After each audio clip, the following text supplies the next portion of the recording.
Não, nós tivemos aí uma trajetória com alguns percalços no meio, que volta e meia atrapalhavam muito o planejamento mais de longo prazo. Né? E aí nós contamos muito com a paciência e a compreensão da FINEP, porque volta e meia a gente tinha que rearrumar os projetos, rearrumar.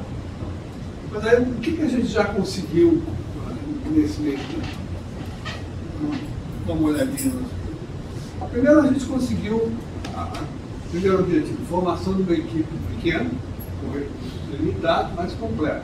Então hoje o CECID já está capacitado para fazer uma produção completa de um vídeo interativo, conteúdos interativos digitais. Fazendo desde a roteirização interativa, que é uma das novidades que a gente está aprendendo bastante nessa trajetória, e que realmente é uma coisa que aparenta ser muito mais simples, mas não é tanto assim.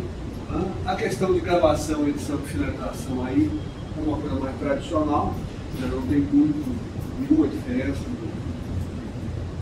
do trabalho em si, tanto na área de design, de produção de vídeo comum, tanto propaganda quanto cinema e tal. Mas enfim, na área de design, colocar esses roteiros e essas apresentações de forma agradável, de forma que seja bem entendida. E, finalmente, a questão da programação. Uma das novidades da área trazidas por esse modelo da TV digital e, posteriormente, com a convergência digital agindo muito mais fortemente, a programação é parte integrante disso. Nós também nos capacitamos nisso, o pessoal técnico fez curso com o pessoal da PUC na linguagem de luta, isso hoje já é do conhecimento interno dessa equipe. Então nós precisamos lembrar que a gente começou do zero e que, obviamente, os recursos que a gente dispõe são limitados. Eu acho que isso aí provavelmente foi o que a gente melhor fez. Criamos, naturalmente, a identidade visual, um logomarca, um site, como parte normal de uma construção. Eu acho que a coisa importante foi estudar como é que a gente faria esse fomento para essas pequenas e médias empresas, e aqui nós vamos ter um debate, nós temos entre nós alguns convidados, empresas que participaram aqui, e nós vamos deixar um pouco mais para eles próprios falarem dessa experiência, mas rapidamente o que aconteceu? No primeiro edital que a gente fez, nós fizemos um edital, vamos dizer assim, muito modesto e muito discreto, para não atrair muita expectativa que a gente certamente não poderia depois cobrir. Mas apareceram 21 projetos, selecionamos no final, depois do processo seletivo, voltado não só para ver onde a gente poderia ter mais interatividade, mas onde tinha mais a ver com o projeto em si. Selecionamos 7, esse projeto correu durante uns 6 meses, e uma coisa muito prazerosa foi que a gente entregou todos os produtos finais desses 7 projetos no prazo, dentro do orçamento e toda a burocracia simplificada e tal, e eu acho que foi muito interessante porque o que a gente fez? A gente construiu um modelo de que a prestação de contas em si, ela passou a ser muito mais do produto em si do que dos meios para trazer o produto. Então, acabou com esse negócio de filmagem, coisas que dão problemas às vezes em nota fiscal, refeição do cinegrafista numa filmagem externa. Né? Então, isso acabou com essa história. Então, o que interessa é o seguinte: etapas durante o acompanhamento do projeto em que o produto é acompanhado e ele é mostrado em parte até que chega no final, né, a uma comissão que recebe e aprova ou não. E esse processo de acompanhamento do produto em si, ele se provou muito interessante porque eu acho que, e depois eu vou pedir um testemunho aí das empresas que participaram disso, né, porque todos nós aprendemos uma troca muito grande de experiências. Né? O fato da nossa equipe estar completa e o fato dessas pessoas, dessas empresas estarem entrando num processo de mais ou menos novidade. Bom, dos 7 projetos selecionados, com um pouco de recurso que a gente conseguiu economizar, nós pudemos continuar com 4 deles. E aqui começa a aparecer um pouquinho, né, um papel aí, talvez, além de fomento, a gente poder tentar induzir um pouco a aceleração desses produtos, né, se tornarem produtos realmente que vão ao mercado e que se tornam autossustentáveis. Né? E essa burocracia mínima, a gente teve as contas aprovadas, não inventou nada esquisito, né? Tipo, o TCU amanhã pode criar problemas, mas pelo contrário, a coisa correu muito bem. Então eu acho que esse modelo de fomento, ele um pouquinho houve em Colombo, a gente fez uma coisa diferente, né? Aí Benito e João ajudaram muito, e acho que é uma contribuição que a gente acabou dando aí de como fazer isso. Bom, a gente produziu alguns vídeos interativos demonstrativos. Se der tempo. Qual o valor do edital? Os projetos eram mais ou menos em média 50 mil reais. Alguns um pouquinho mais, um pouquinho menos. Esses vídeos, se a gente tiver tempo, a gente até pode mostrar um deles aí, pelo menos um que eu gostaria de mostrar. Né? Fizemos uma parceria com o Centro de Vida Independente da PUC, lá do Rio de Janeiro. Qual é a ideia aqui dessa coisa? É você fazer um vídeo, mostrar o que é um vídeo interativo. Porque as pessoas é muito fácil de entender o conceito. Agora, como é que isso funciona mesmo? É claro que é uma coisa primitiva, ainda tosca, está longe de ser o que o potencial disso representa, mas a ideia era manter simples, manter para que todo mundo pudesse entender. Para você poder colocar isso no YouTube e ficar assim no domínio público. Então, tinha que ter alguma utilidade. Então a gente pegou 2 coisas. Uma, tratamento de deficientes físicos. Né? É isso que a gente vai mostrar aqui. E o outro, dirigido principalmente para jovens, fazendo uma brincadeira assim, tipo, você vai para o seu primeiro emprego, como é que você se veste? Você vai para a primeira entrevista, como é que você fala com o entrevistador? O que é bom e o que é ruim nisso e tal. Procurar trazer o mínimo de interesse para as pessoas olharem o vídeo e aí, no meio dessa história, descobrir como é que o vídeo interativo realmente, como é que é o conceito.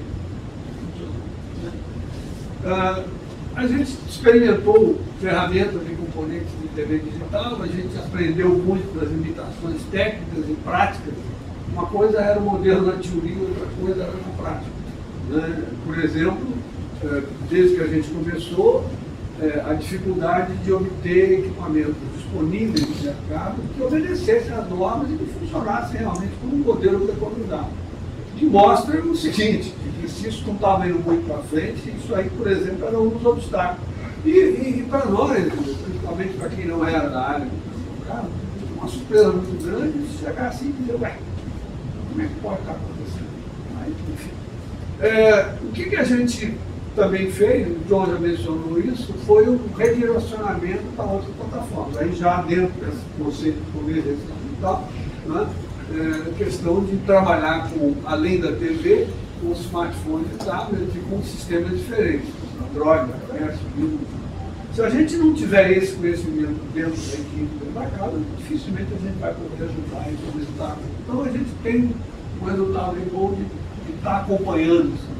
Daí consolidar a estrutura operacional, o estudo hoje está completo, em matéria de hardware e software, redesenhamos a sala do laboratório de cursos e, enfim, saber equipatia para a próxima etapa. Fizemos um sistema de acompanhamento de recursos, hoje no CECIP todo mundo trabalha com partilha, a gente sabe que cada hora o que foi gravado. Né? Muito mais do que um sistema de tipo Big Brother, olhar cada hora que se vai, caminhamos para um sistema de controle e planejamento, que nos permite, por exemplo, saber que a média mensal, né, e isso a gente fez nos últimos 5 meses, né, aí depois já da equipe consolidada, mas eu estava fazendo isso na fase de montagem. Então hoje, por exemplo, as horas trabalhadas em média por mês, a dedicação das horas, principalmente do CECID e o software, que a gente chamou de Sebrae 2, que é essa continuação daquele primeiro edital, tá? E algumas coisas de TI. Por exemplo, as horas trabalhadas por tarefa, então o sisteminha nos dá, onde é que a gente gasta. Isso aqui, uma das finalidades disso é exatamente a gente ganhar conhecimento do que é um centro de fomento, como é que um centro de fomento trabalha. Se amanhã a gente, se for para frente, quiser reproduzir isso em outros locais, nós vamos ter aí uma fonte de conhecimento da operação disso que não está disponível em lugar nenhum, a gente não acha ainda. Tá? Em média, quanto um centro desse gasta em edição, em programação, em roteirização e tal. Então a gente está continuando com isso, eu acho que o sisteminha foi uma simples, foi desenvolvido mesmo em casa. Alguns planos para o futuro. Eu vou enfatizar. Futuro nosso aqui quer dizer o seguinte, nos próximos 6 meses. Né? São os recursos que a gente dispõe, o aditivo que está para ser assinado agora no FINEP, na fase final jurídica, para aprovar. Aí entrou a FAPERJ, que entendeu muito bem o que está acontecendo nessa área, que extrema boa vontade conosco, e entrou com a parte da contrapartida dos recursos que nós temos que apontar para a FINEP. Então nós temos aí, nos próximos 6 meses, o que a gente está pensando em fazer. Né? Primeiro, e isso está embutido nisso, uma autocrítica do que a gente não fez. A gente alcançou alguns resultados, a gente não alcançou outros. Por exemplo, a questão de dar curso. Né? Eu acho que isso foi a nossa maior deficiência nisso. A gente não conseguiu, por uma série de detalhes que tem a ver com a mudança de local, que tem a ver com compras e tal, a gente não conseguiu colocar assim, em pé e direito a infraestrutura para isso.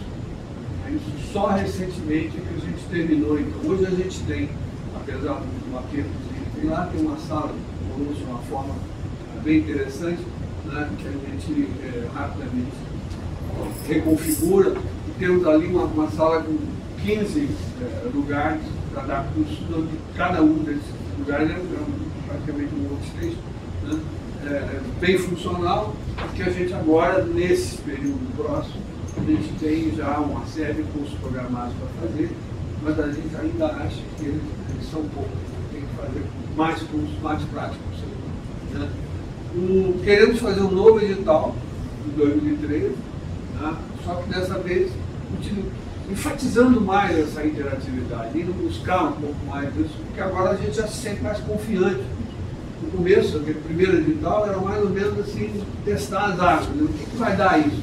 Não tinha nenhuma experiência de fazer uma coisa com esse sentido de uma coisa de edital interativo.